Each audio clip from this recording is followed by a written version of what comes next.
have the unfortunate task of having to get your hands on Ali's body every now and then. Yep.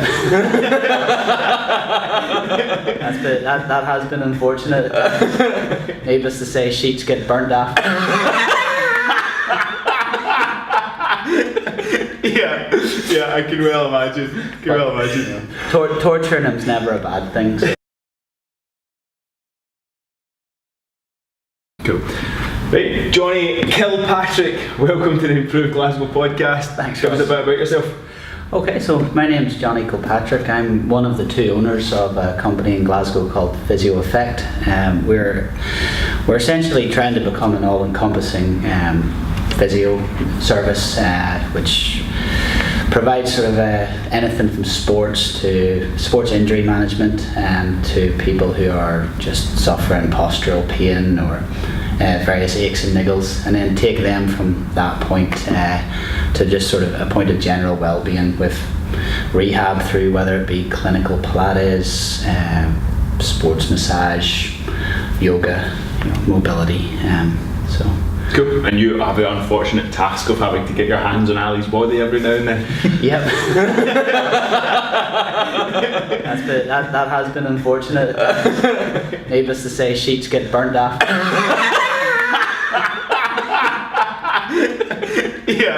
Yeah, I can well imagine. Torturing him's never a bad thing. So. Sheets get burned. So yeah, this is the first time we've met. Obviously we've had a wee banter and had a coffee before we've kind of come on air, so to speak. I know your business partner Danny very well from training at the Grip House and from having him have his hands on my body. No sheets needed to be burned after that.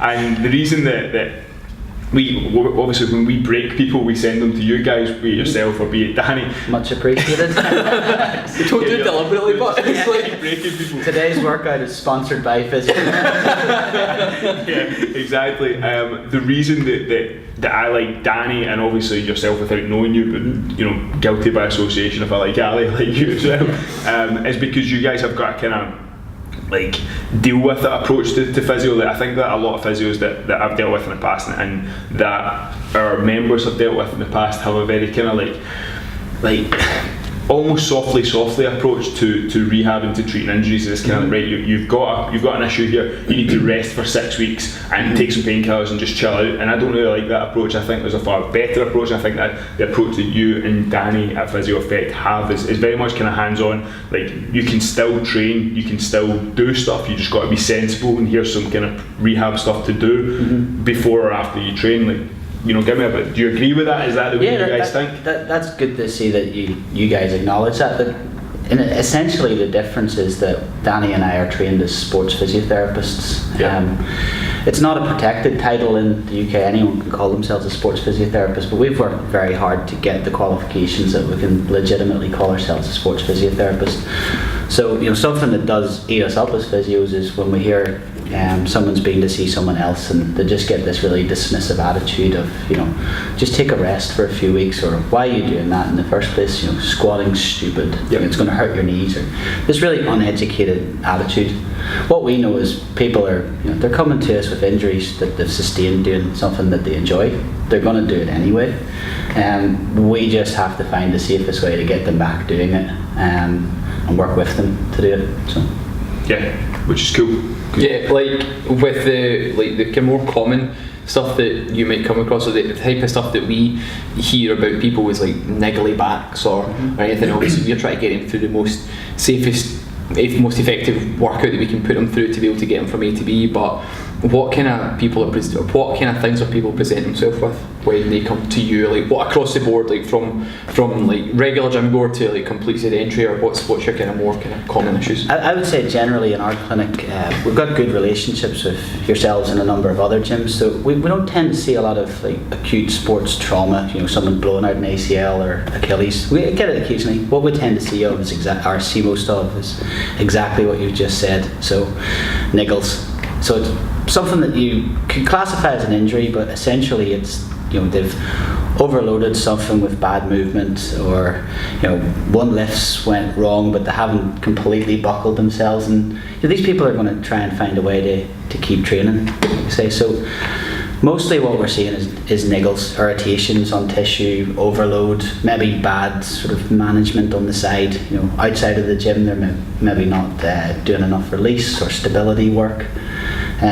Just generally having their cake and eating it a wee bit. So if you were to, you said that they're not doing enough release or stability work, what would be kind of good protocol for people to do out with the gym, basic stuff? What basic stuff would you recommend? Yeah, well, I guess things that are just going to restore function, restore like mobility in the tissue, get them moving again, because we all know you go let's say you do a squat session, a heavy squat session. For a few days later, you might be completely locked down in your quads, your hamstrings, your lower back, and most people end up sitting at a desk the whole of the next day, which is quite compounding in nature.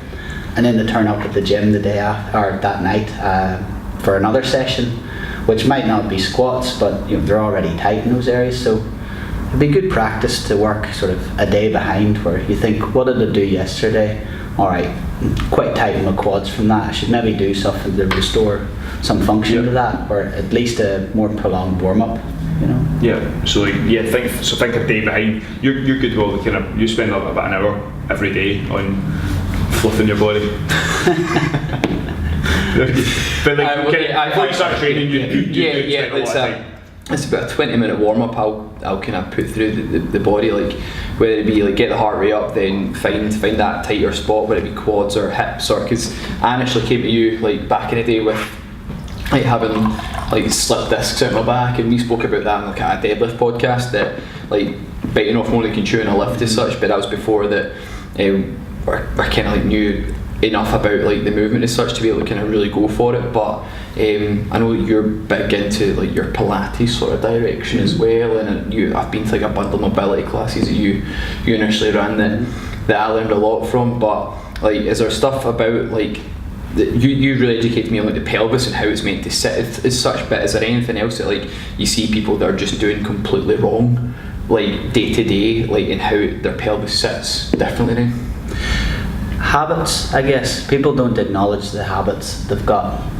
So everyday movements, they have a huge bearing on your ability to say perform an overhead movement in a gym or a full depth squat. But we never think of it like that. So if we sit all day with in an office, slumped off to one side with one leg crossed over the other, it'll be predominantly one leg. Nobody's really that even with that.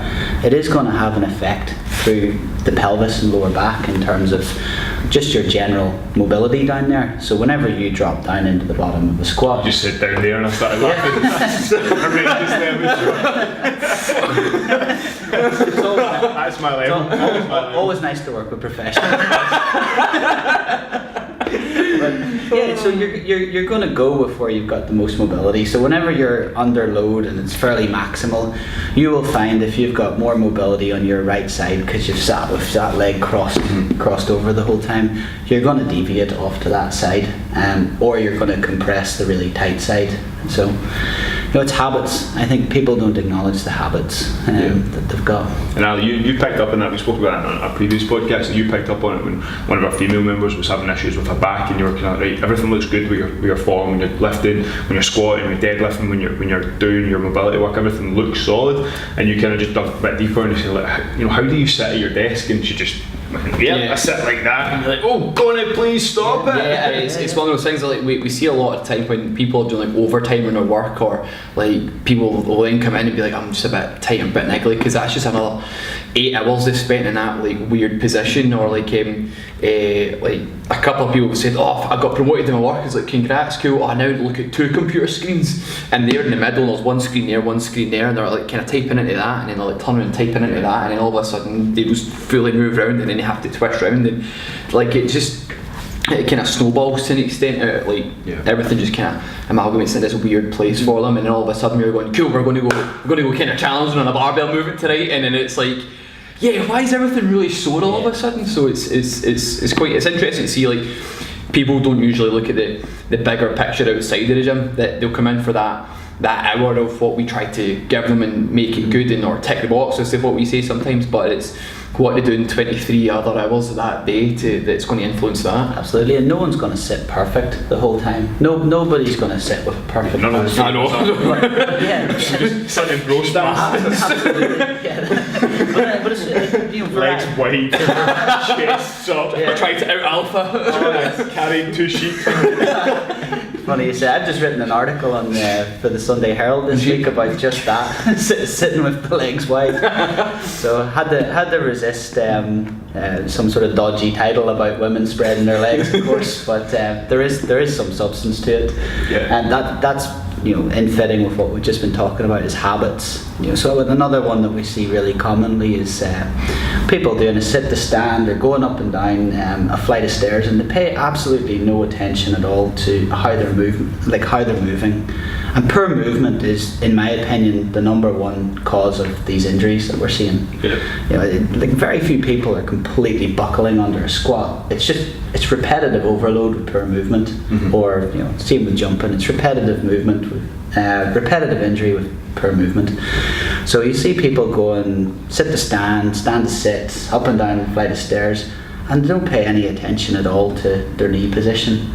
Essentially they should be moving in exactly the same way as you guys teach them to squat, knees out over the feet. If they're moving where their knees are dropping in every single time, they're getting used to switching their glutes off with that movement. And the glutes support the lower back, they keep the knees out over the feet. If your knees deviate inwards of the feet, you end up straining through the inside structures of the knee, so your medial ligament, compressing the outside structures of the knee, such as the lateral meniscus, or wearing the joint line, or even tracking the kneecap off its groove. So over a lifetime, that has a really big cumulative effect, and someone gets that sort of gobsmacking diagnosis of your knees are so worn, you're going to have to get a knee replacement in their 40s, and it makes no sense to them at all. But that's just us not taking responsibility for how we move every day. I think a lot of the time though, when it comes down to something like simple warm-ups or even game-like situations, we try and disguise some of that in warm-ups.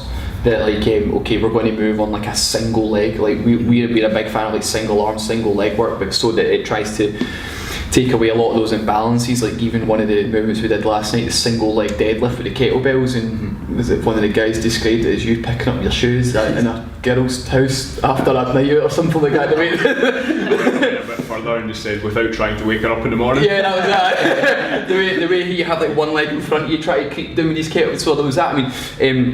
But simple stability type movements that again we'll put it into some training programs, or like I said, disguise it in warm-ups, or game like stuff that even just basic side steps or basic movement side to side, or even hopping on one leg, single leg hops to single, one leg to another. Can't even talk now. To be able to build that stability, or that you're a big fan of the connective tissue sort of direction as well, with a lot of things dialing it back in terms of speed and complexity, just to allow the body to groove into those habits, so that when it does come down to awareness, or proprioceptive awareness, or spinal awareness, or postural awareness during the day, that you have the ability to sit better, just stand better. So absolutely, it's a good point you make with people needing to train on one leg. I'm glad to hear that someone's doing that. I think it's missing from a lot of training programs these days. Everybody's squatting, deadlifting, Olympic weightlifting, all of these compound movements they're doing, they have 2 feet on a wide base of support. And there's a bit of a disconnect between that and say going for a run, where essentially you're doing a series of single leg hops and expecting you to control your weight on one leg, not let the knee buckle in, whenever you're used to the wide base of support, where it's very easy to achieve that. So that's really good, boys. Well, something we see a lot, and nobody likes doing single leg and single arm stuff, and that's why nobody. A lot of trainers don't put it in, or a lot of gyms won't put them in, because you just get moaned at for I feel weak, I'm in agony. It's not the cool sexy stuff, but you take it back to the whole bigger picture for people. How many times you see a guy put a barbell on his back and they can squat triple figures and make it look good, and then you ask them to do a step up and like a bag of washing all over the place. Or you say like, right, let's get into a split squat stance and give me a set of 8 split squats, body weight, and they're all over the place. They and you can't walk for days after it. There's no balancing at all, and it's a good point. Well, I spoke to a girl who's starting with us this week on the phone the other day, and she was saying that basically she jumped into the deep end. She's got really good or she got to a really good level of fitness doing CrossFit, and she just kind of lacked that kind of like initial building of ability and strength. So she's got to a stage where she can complete WODs, no bother, she's competing at a decent level, but like her body is breaking down now because she hasn't put that kind of that base in place through kind of that single leg work perhaps, or that kind of just slowing things down and doing stuff better. Well, as you guys know, I do a lot of work with CrossFitters at both of our sites, and what we tend to find is CrossFitters their fitness is incredible. You know, their work capacity is brilliant. Yep.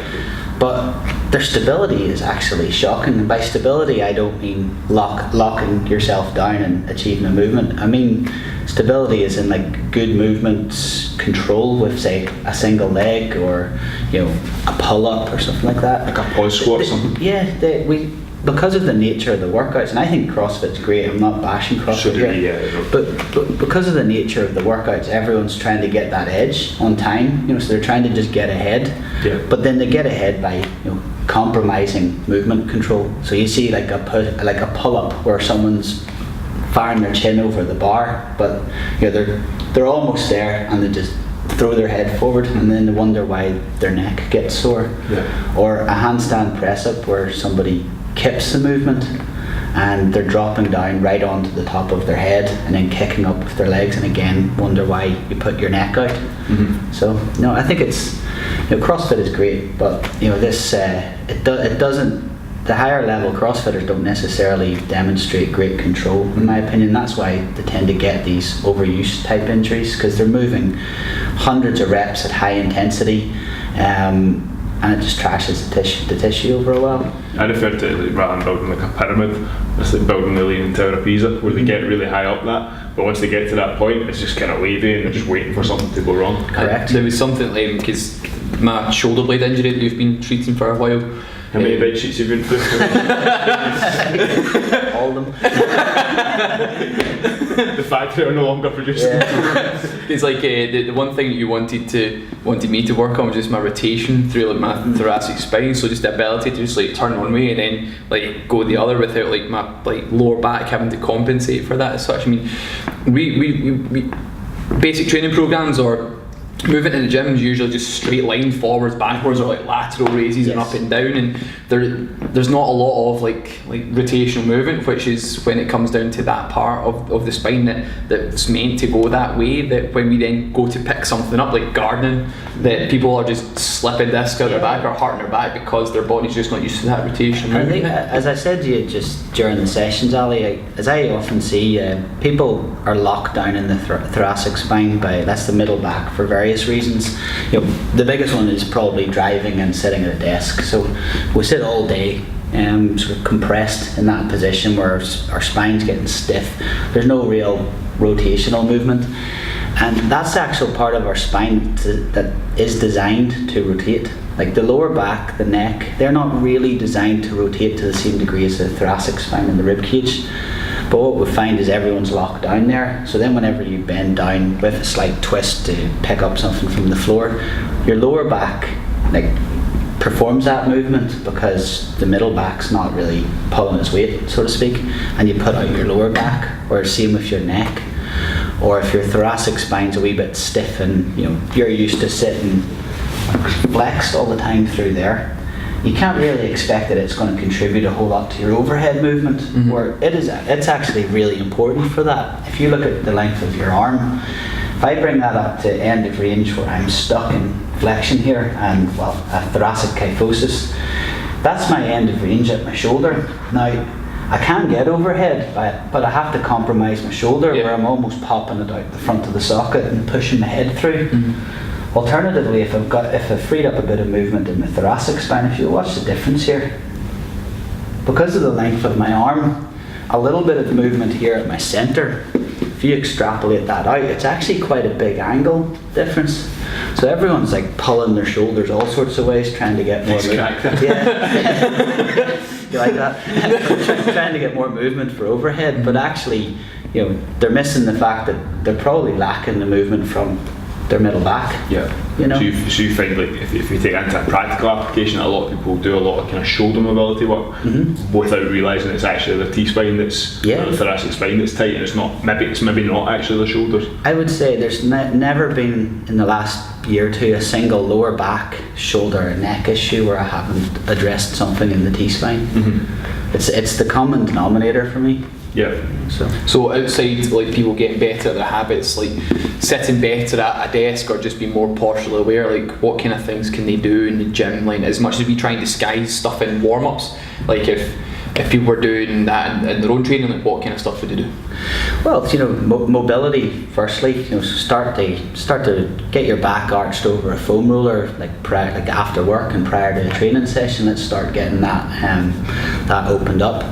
And then over time, when the mobility's coming there, work on your stability, and that can, to be able to hold that position, and that can come in many forms. So you guys could strengthen them with bands or rows or front squats. There's any number of ways you can do that, or Pilates, so. Yeah, we can kind of build that in. Like, we'll probably go back and touch upon Pilates a little bit, because it's something that I'm not that familiar with, and you're probably not, you're maybe a wee bit more familiar with. It's just a Lycra. Like, the way that I try and put this in, and Ali does too, is we try and put like stability stuff in by like almost tricking them. So I like to get people into like a deadlift position and then get them to do rows and a warm up from there, or just straight arm pull downs from there. So we're kind of trying to address the stability whilst almost tricking people into doing some like lat work or some upper back strength work. So it's almost like taking the unsexy and making it sexy by saying, like, right, we're going to look at this row and we're going to look at trying to get as much contraction in the top of your back as you can, but you're going to be in this position. And they're like, well, why don't I just kind of stand up straight or go on one knee, like a half kneeling position, like,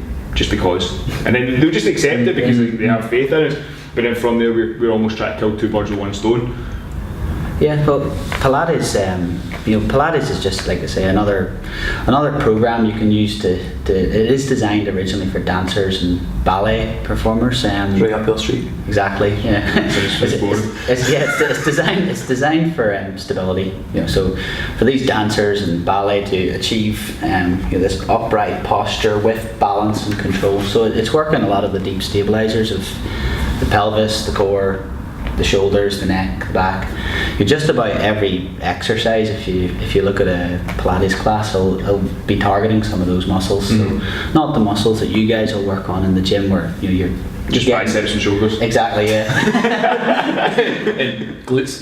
Yeah, it's teaching people not to lock down. So, and it's not the be all and end all. Like, if you take someone who only does Pilates, like I had a guy recently, and great respect to that. He goes to a lot of like classes like Pilates, swimming, and so on, and he's quite stable.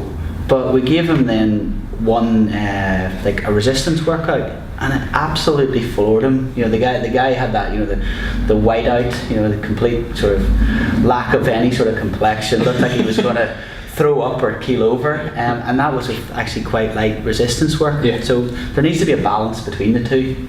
So one of the women that we train in here, she came from a kind of Pilates background, and she's, how old was she? Going to be like late 50s, early 60s. I'd say that, yeah. I mean, early 30s. She looks in her early 30s. She looks tremendous. But she came from Pilates, and she came in here, and after her first workout, she was like, "This is like Pilates on steroids," which was really a good way to look at it, because it kind of, that was almost like props to, I think it was you that coached the session, but it was props to us, because it was kind of like it was almost like an acknowledgement that we looked after the stability and the control and the kind of like the base of the movement and the structure of the movement, rather than just like, right, here's a heavy dumbbell, move it, and have the hip shaking from side to side as well. Well, I remember when I was working down in Australia, I got into CrossFit down there, so I'd never I'd spent a lot of time down there. Professional boys. Thanks, Jonny. Need to babysit. What a laugh he was before. I know, exactly. He's He's got a podcast voice by the sounds of it. I'm a chartered professional. I've got a governing body looking at me. But yeah, so I'd never came across movements like, see, a front squat, an overhead squat. You know, I'd done a back squat before. But interestingly, I'd been teaching clinical Pilates, so rehab-based Pilates to people for most of the year before that, and a lot of that was to do with just what we're talking about, so thoracic extension, getting the chest up, which really opens up the shoulder. And interestingly, the first time I ever tried a front squat, reasonably capable to hold the chest up, so on. Actually, like a week later, we tried an overhead squat for the first time, and there was a 5 kilo difference between the two.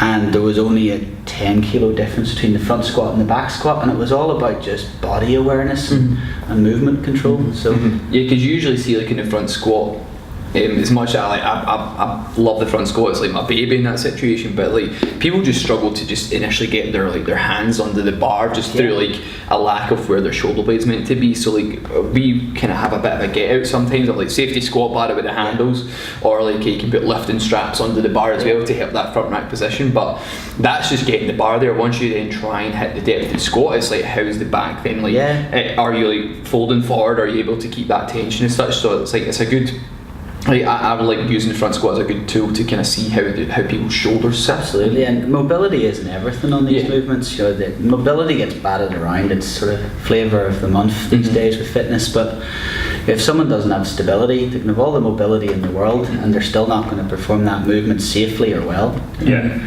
I've seen people come in with the CrossFit gyms have been in from a yoga background, and they've got incredible mobility, and within 2-3 weeks, their hips are destroyed from going ass to grass on a squat with no mobility, and then they have to drop out of training. So everything in balance. Yeah, we see quite a bit where people come in and say like, I can't squat that deep because my hamstrings are really tight, and you look at them squatting and you're like, it's actually nothing. And we won't articulate this at the time because the point in training people is to build them up, not put them down. But we look at it from a coach's perspective, and there's probably nothing wrong with your hamstrings. You're just not strong enough to be able to take your body weight any deeper, which kind of ties into that stability and strength. When you go past that stability mark, people just don't have that basic level of strength to be able to hold their body weight in the bottom of a squat, or even to drop their hips down that a little bit lower into a deadlift, where we take the pressure away from the lower back and into maybe their quads to start the movement. It's just not there.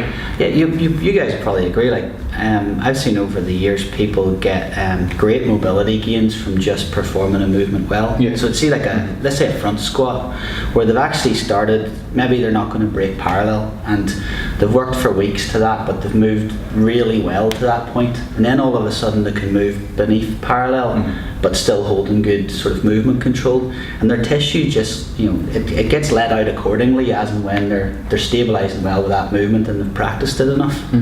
It's something that it's probably the only thing I actually respect about you, Ali. But I've seen over the years Ali training at we both go to the same gym, and he's took a really slow and steady approach to his training. Initially, he wasn't that guy trying to batter out a 1 rep max every week. A lot of the times I looked on and thought he's got way more in the tank there, but he just left it where it was on his program. And you've got probably the best form in the gym now. Your weightlifting's going like that, and it's because you've laid that foundation of movement. So you've essentially developed good movement control and stability of those. Yeah, like it's like we always kind of harp on to people how it's like the philosophical part of fitness. It's like a journey more than anything. Don't bite off more than you can chew, and make it the safest way possible, and like enjoy the process and as such. But it's one of the things that I'll slip you that £20 note later. We get that on tape there for us as well about that wee bit. But there's one of the other treatments that one of the types of treatment you do is like dry needling. Like I'm a big fan of it, and it's having never been to like a physio, like in the way that like what the type of treatment I got from you that first time, that like I'd never came across it before. So could you kind of talk a little bit about dry needling? Yeah, sure. So dry needling, it is a type of acupuncture. I look on it as a more westernized approach to acupuncture. Logically, for me, it's just more in line with the way I think. So it's trigger point acupuncture. So trigger points in muscles being points of dysfunction that develop within that muscle from overuse or poor posture, whatever. But they cause that muscle to be weak, and they cause it to like get almost like a pump, like shorten. So you get a lot of pain off that, as you can imagine. So the dry needling is you put the needle into the muscle at where the trigger point is, and you'll get what's called a local twitch response. So that'll feel like a wee spasm off the muscle, and that's great for us because it doesn't happen. Like you haven't been to your GP and he's put a needle in you and your muscles just start twitching. So if you hit a trigger point, you get a local twitch response. So we already know then at that point we're on the money, we're treating something, it's going to be effective to some degree. So once we twitch out that muscle, we'll tend to do it with electrotherapy. So we'll put a TENS current down through that, which will twitch it multiple times a second rather than us having to do it manually, which destroys the tissue. That should start to deaden down that trigger point. The physiology of it is it alters the